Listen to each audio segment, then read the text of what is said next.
the key thing is to build power from the ground up. Okay. So all of the big things that we've won, things like the weekend, for example, having a weekend, having basic rights that we take for granted and that we consider to be very integral to, how we live our lives in the modern world. So things like a weekend, things like women having the right to vote, things like, child labor not existing anymore. But all of these things that we take for granted and that we consider to be at the heart of our identity as like a modern society, none of these things were given to us. None of these things were people in power deciding to be good to the collective. They were all won by struggles, by people power, by people building, coalitions amongst, different groups, expressing solidarity with one another, building a real power base, and then pressuring people in power to say, you're accountable to us.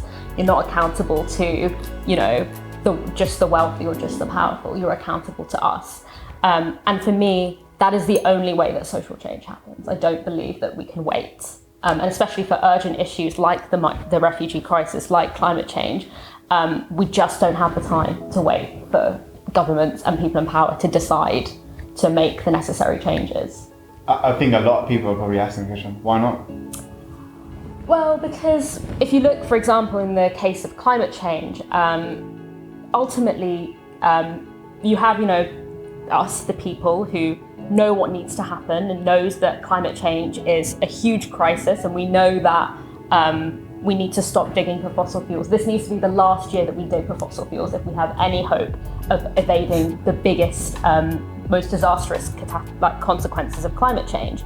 But the governments also have another group that's also pressuring them, and that's the fossil fuel companies. And those fossil fuel companies have a lot of power, they have a lot of money, and they are able to lobby governments to not take the decisions that are necessary to protect our planet and to protect our people.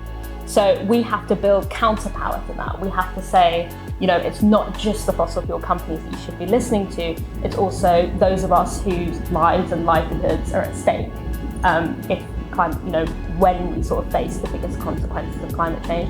And also the fact that the consequences of climate change are being faced by people in the global south already,